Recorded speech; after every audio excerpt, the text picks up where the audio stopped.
sa shop. So kadidirig lang natin ang mga plants. At napansin ko itong sarasinya natin dito ay kailangan na yatang iripat. Kasi kinakagat sila ng mga ibon dito sa area at sobrang init din naman. So meron tayong red and green. No, kahit nasa initan ganyan pa rin ang kulay nila. Tagal na silang nandyan kaya it's time. Naitanim na natin. Kawawa naman. Actually hindi sa akin yan, pinagalagaan lang. Kaya lang, napa daw area para palakihin ng may-ari yung kanyang mga alaga. Kaya pinalagaan muna. Ngayon lang rin natin napansin, may mga hinog pala dito na grapes. Harvestin na rin natin to at hindi pa ako nag-breakfast. Nagluluto si Mrs. ng chicken. Tapos ang kanyang parang sauce ba yun? Or sausawan. Hummus. Arabic food. Na sausawan ng tinapay sa Saudi. Sa Middle East. So, ayan.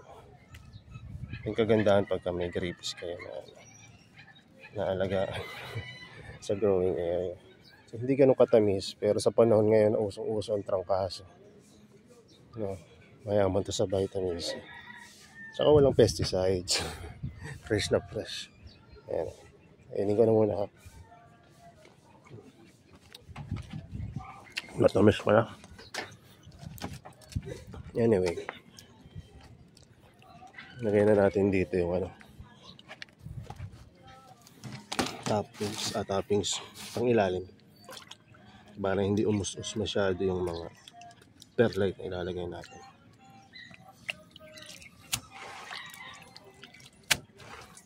Usually hindi ko na ito pinapakita kung paano paglalagay ng medium, kaya lang marami tayong mga bagong mga subscriber ngayon na nag-aalaga pa lang, gumpisa pa lang, kaya pakita natin. Kung alam nyo na to, skip nyo na lang, pero may binibigay rin kasi akong mga tips, no, habang ako ganito yung ginagawa ko. Tamad rin kasi ako mag-edit. Gusto ko yung isang buong video tapos intro, outro agad.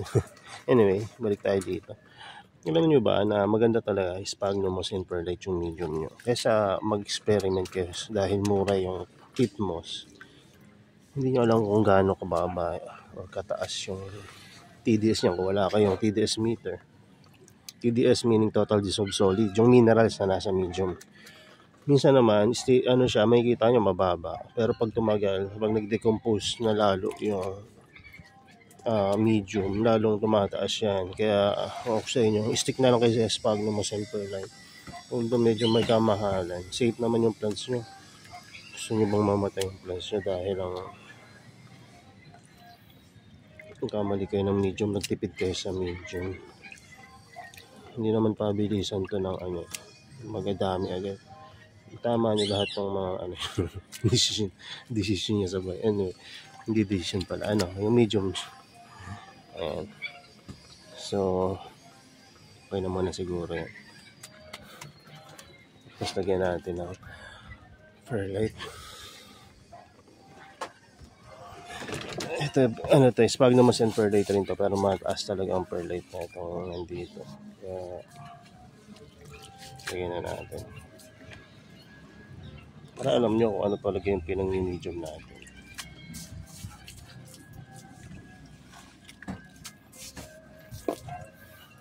Kasi hindi ko rin naman to pinagdadamot. Tatanong nyo, bakit ang daming perlite yan? So, pagka medyo gusto mo tumaas yung success rate mo at less problematic yung medium, damihan mo ng mga pampaganda ng aeration. Kasi pag magandang aeration, mababa yung chance na magpunggus or yung algae na green, yung malagkit-lagkit na parang jelly. So, kasi ibabawan nyo uli yan ng sphagnum. So, dahil wala tayong sphagnum ngayon na naka-ready, lalagay tayo dito.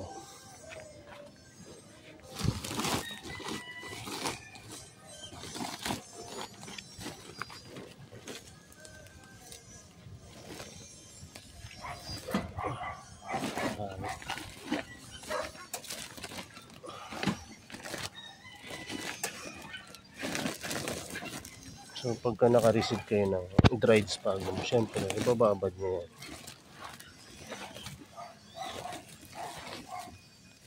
Mas matagal nga babad, mas maganda. Pero pag sa mga nepenthes or pitcher plant, okay lang kahit hindi babad na babad. Kasi ayaw niya naman maging sobrang basang-basa ng medium ng nepenthes. Pero pag mga yan, Sarracenia, Venus flytrap, okay lang mag basang-basa yan. Basta madidrain nyo naman.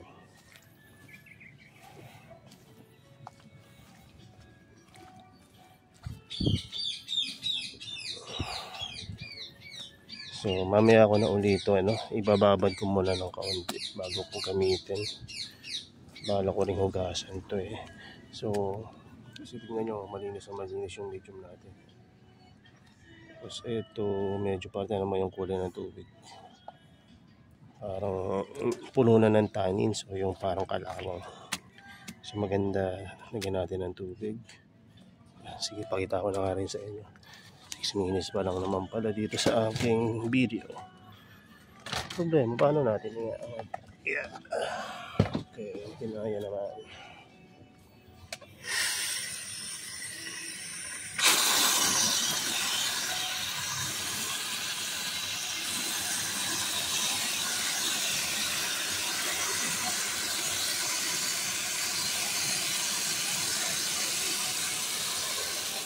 Habang hinihintay natin siya na mag-absorb ng water, kita ko lang sa inyo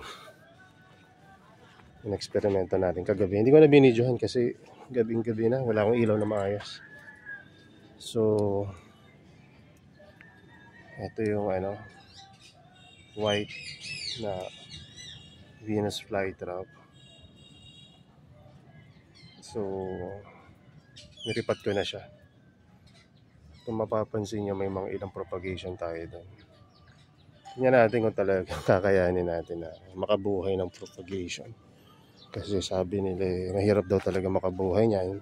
Sabi nila, ako hindi ko pa naman na-experience. Kaya sabi ko, pagka may bago talaga at na challenging, ako ba, likas na sa atin yung matigas ang ulo yata no? So ayan, lagyan na natin ng ibabaw. Kung mapapansin nyo, ang laki ng difference ng itsura ng medium kanina. Mas light yung color niya at mas soft tignan. So ayan ang hinahanap natin. Mamaya mapapansin nyo, hindi na ganun kaganda yan. Magnilipat natin dito. Tapos ang gagawin natin, papaspray natin ulit sa ibabaw. So magiging mas firm yan. So kaya mahalaga yung pagdidilig sa top, lalo na pagkararating pa lang ng plants, para mahugasan yung medium, mahugasan yung plants, ma-balance uli yung low minerals na karakteristik ng medium yun.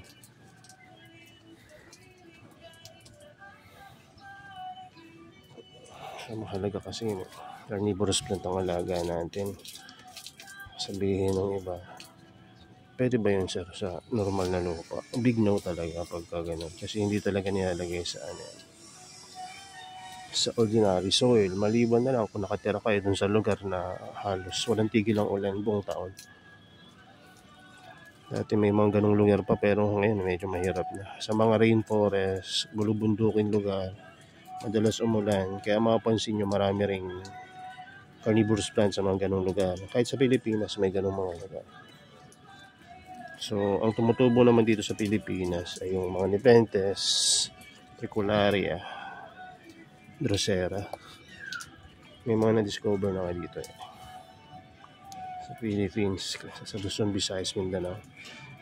Basta mga ganung lugar, may chance na magkaroon ng mga carnivorous plant. Kung paano nangyari yun, kung galing talaga ng Panginoon. Kung pag-uusapan naman natin science, explanation ng science, paano kaya nangyari yun? Ngayong mga endemic sa lugar sa ibang bansa ay napunta rin sa atin. Maaring tao mismo yung nagdala, o may mga ibon na nakakain ng seeds, or ewan ko paano nangyari yun. Napunta dito sa atin at dumami dito. So ang gagawin na natin,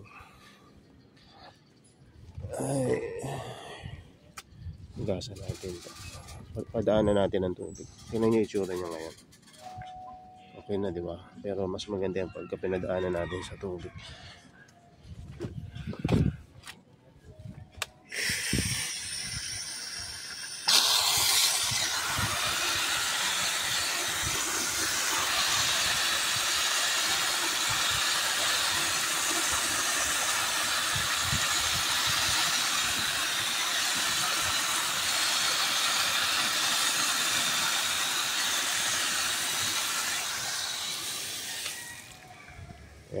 Ayan. So, nasa na pala yung i-repat natin. Ito pa sa gilid. So, sa tingin ko dito na rin natin i-repat sa area na ito. Pwesto ko muna tong camera.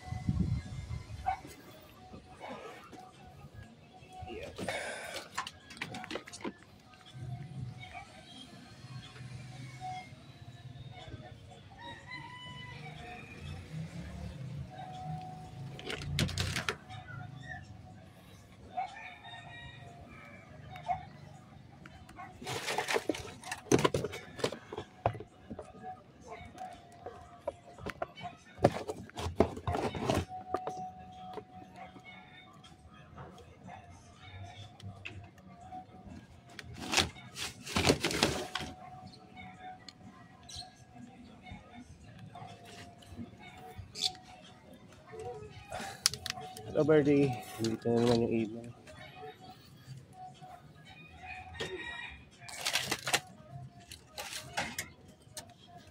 Sakali tayo ng teaser.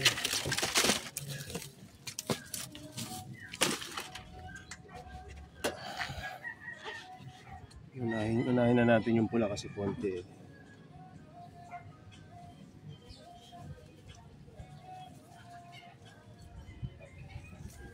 Siguro ang haba na ng ugat na ito, kaya buuhin natin ng kuha.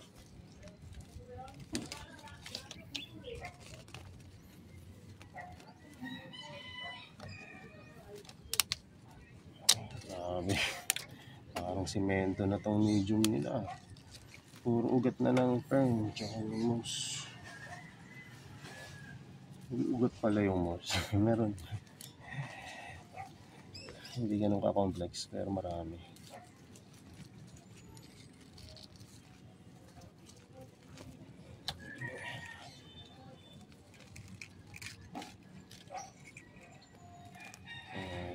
Natin itong pula. At ang gagawin naman muna natin, tanggalin natin yung mga damo. Kung ito na yun, ipis pa ako nakuha. Ipakain na natin ito. Sasarasin. Oops, ito. Kaya mo lang.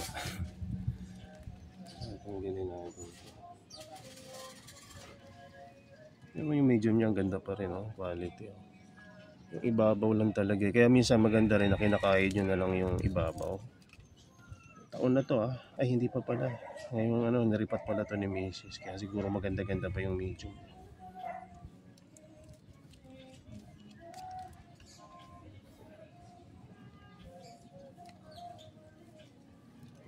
Hindi ko na masyadong ambalahin yung root system. Pero lilinisan natin. Ang kalaban nitong mga sarasinya na to, yung mga peste sa roots. Kaya maganda, chine-check nyo rin kung i-repat nyo kung may peste para hindi nyo na may sasama sa inyong medium.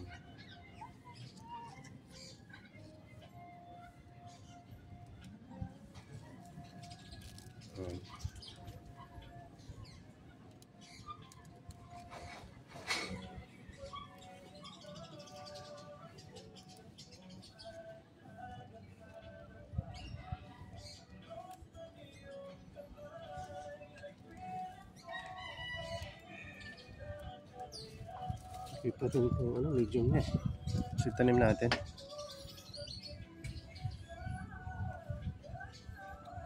Mas gaganda ito dun sa loob. Kasi mas humid yung lugar doon.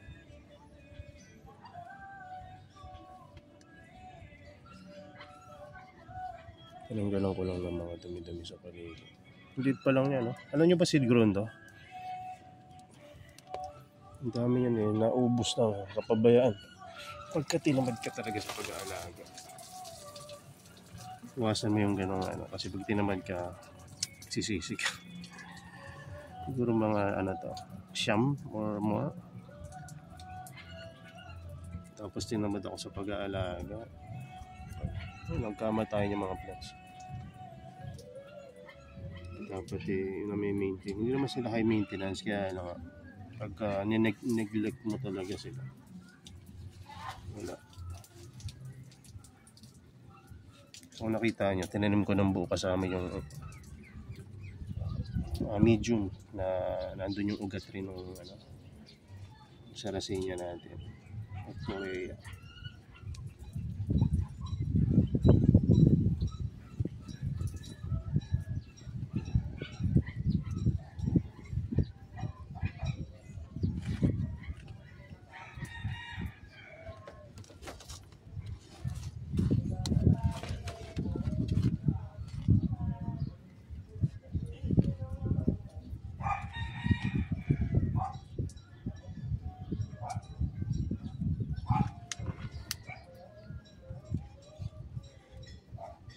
So ngayon, kunin ko naman yung isa na Sarracenia.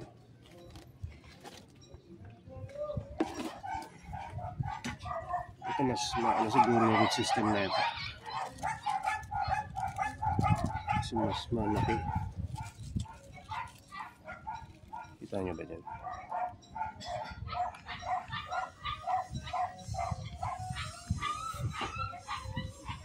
So, ano naman natin yun?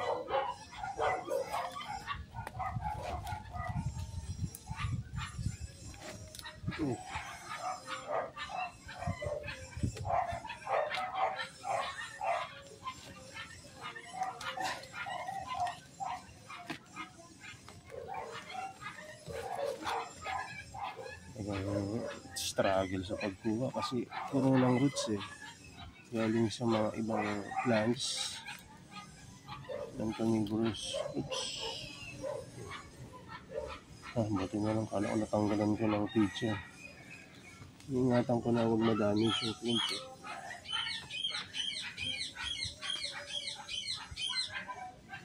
Grabe, hirap ang ganun. Yeah.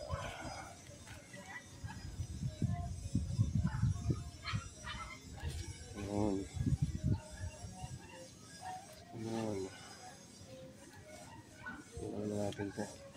Linisan natin itong root system. Ito yung ano, parang pwede nating i-divide. Kasi ano siya eh, marami na siya, kumpul na. Kaya dun sa isa mas madali itong baklas eh.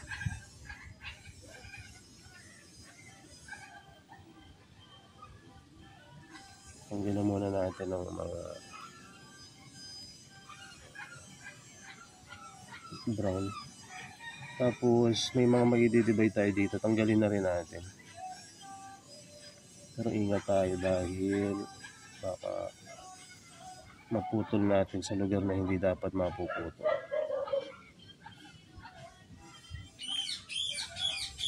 Pag magre-repot pala kayo or magpo-propagate, mas maganda sa early morning and late afternoon. Huwag sa tanghali. Kung tanghali, okay sa malamig na parte ng lugar ng bahay.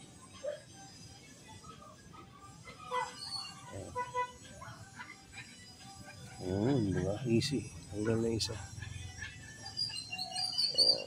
So, next. Tanggalin naman natin. At least naka-survive yung green natin. Tsaka yung isang pula.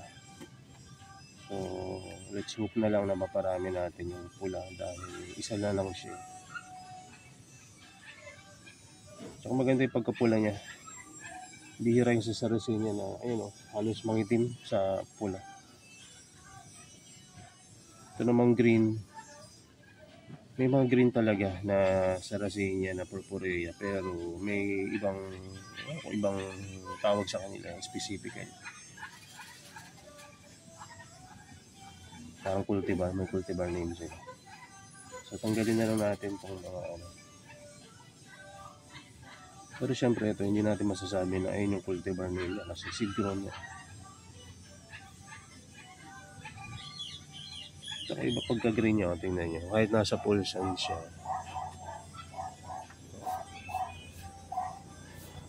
Tayo mag-focus. Ayan.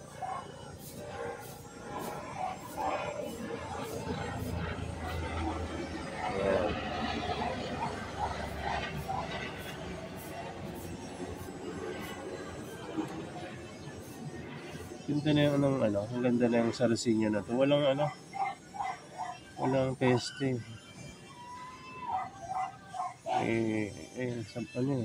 Ang sarsinya talaga, kapitin ng peste. Kaya nag-decide ako dati na tumigil na sa pagsarasinya. Siguro nga nakatulong rin yung nilagyan ko rin kasi ng pesticides to. Yung systemic, ang tawag doon, yung pula. Meron ako nun. Basta systemic systemic pesticides ang tawag. Tanim na natin tong mga natira.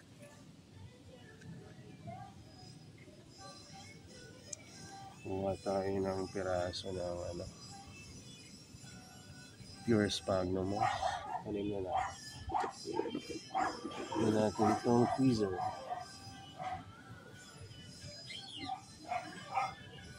Ganyan lang, balot nyo lang. Tapos itanim nyo lang. Ba't ko pinagsama yung pula at green? Kasi kesa ibukod ko pa, maliit lang naman itong maliit pa sila. Pag sumobrang laki, pag-iwalayin natin. Hindi naman tayo magkakamali ng niyan dahil may kanya-kanya silang traits. Pagka magsasama kayo ng plant sa isang paso, make sure na magkaiba yung traits niya para hindi kayo malito. Kung hindi man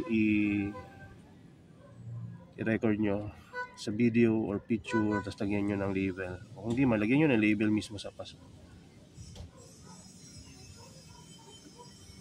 Pinaka best talaga yung video halimbawa sa i-upload nyo or sa social media nyo, kasi yung mga label nabubura yan. Nangyari na sa akin yan, nahugot yung mga label dahil napaglaruan ng umakyat. So kung wala akong video wala akong na maalala siya. Picture pwede rin. Ang ko lang kasi ang video sa YouTube hindi ganun kaano na mabura agad. Picture madaling mabura yan, tsaka yung mga video sa cellphone. Pero yung mga uploaded social media, sa Messenger,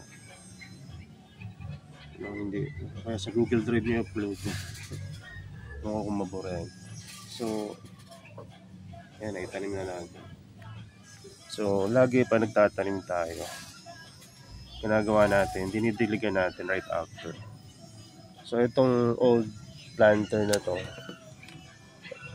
ay sagasugin pa rin natin ito mamaya kasi may mga plants pa dyan na carnivorous plant. So i-ripat natin yan mamaya, pero ito muna sigasukin natin.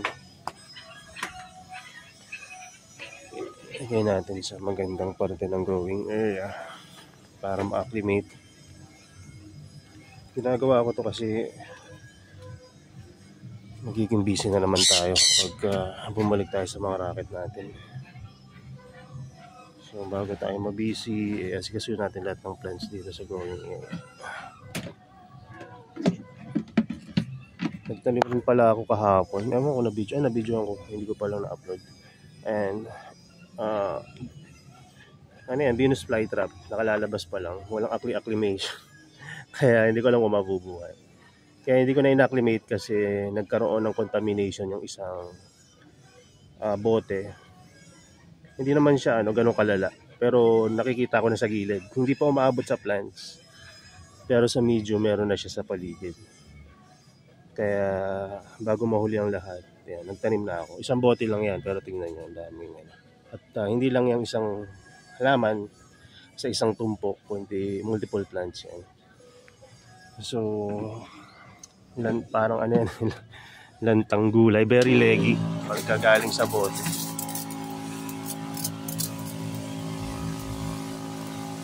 ngayon didiligan natin.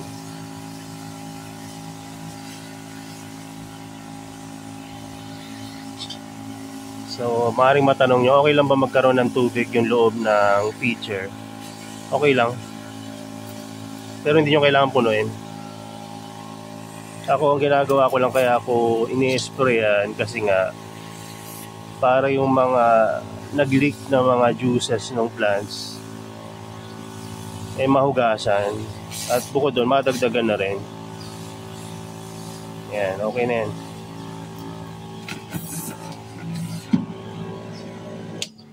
Ingay, diba? So, gagawin natin, lagay natin ito sa magandang lugar dito.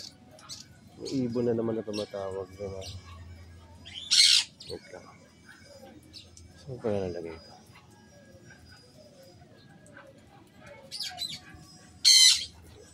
Okay. Baba ko na rin ito yung isa.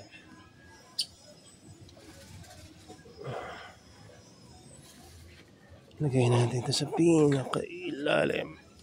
Sphagnum isa.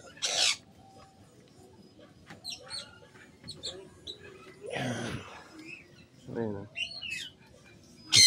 Tapos ito, ilagay natin dito.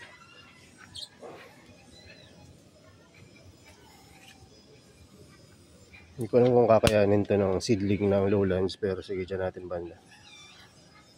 Ito mainit na kasi dyan parang pang Venus flytrap na yung dating init. Ang maganda lang kasi medyo humid dito, kaya kinakaya.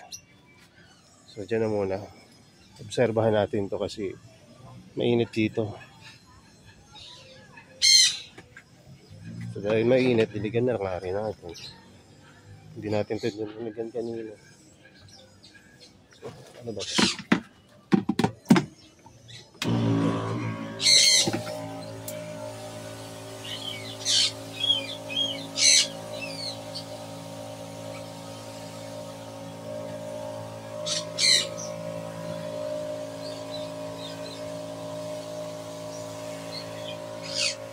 Para alam niyo rin kung paano ako nagdidilig.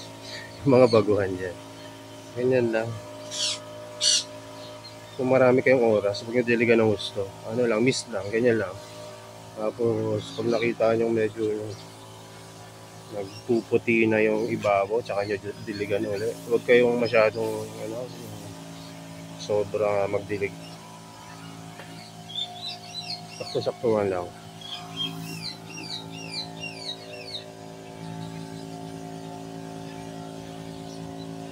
Tsaka, kung hindi kailangan ni water tray, wag na. So may time naman kayo, huwag nyo na yung water tray. Pero dun sa mga nag-water tray, okay lang yun. Kasi wala kayong time magdilig eh. Isa naman mamatay ang mga plants ninyo. Just make sure lang na first sign ng algae, gawa nyo na ng paraan. Marami namang natural way para matanggal yan. Isa na doon yung hindi pagdidilig agad. Hayaan yung matuyo ng konti bago kayo magdilig ulit. Anyway, speaking na mainit yung lugar, titingnan natin yung pinropagate natin Capensis. Capensis doon kasi nalagay ko pala sa mainit na parte. So tingnan nyo to, namumuti-muti, diba? Kita nyo ba? I-zoom natin ang konti. Ayan, namumuti-muti na. So, pwede nyo nang diligan niya ng pahapyaw.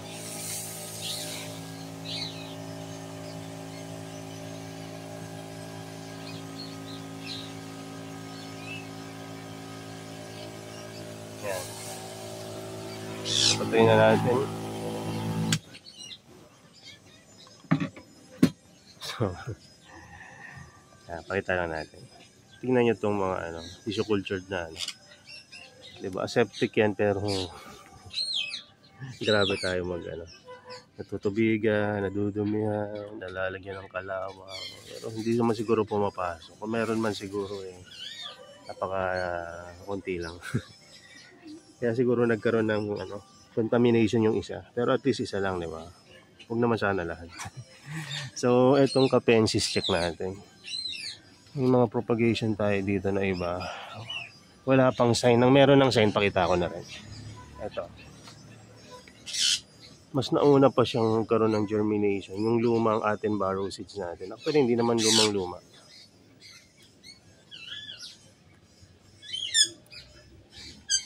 Wait lang ah. Ayan ako. Hindi ko alam kung na-record yung mga ginlag natin kanina. Biglang nag-fail recording tong aking cellphone. DJI. Na gimbal, na software, Mimo app. So ito yung mga sana nga na-record para may karugtong to. So ito yung mga Attenborough seeds natin na tinanim. Nag-germinate na sila. May mga iba na magkaroon ng fungus. Ayan, tulad niyan. So pagka-stock mo, medyo may moisture. So ganyan nangyayari, parang nagiging inoculation bag yung ng mushroom, yung seeds. Pero at least may mga nag-germinate pa rin. Ito yung mga last na seeds ng mga Attenborough natin. So meron rin pala sa side natin na nag-germinate. So good yan pagka ganyan. At least dalawa kasi yung stock na natin, pinanggalingan ng seeds. So kung may ibang traits yung isa, at least mayroon tayong nagpa-germinate. So ayun yung mga update sa ating pagre-repot ng ating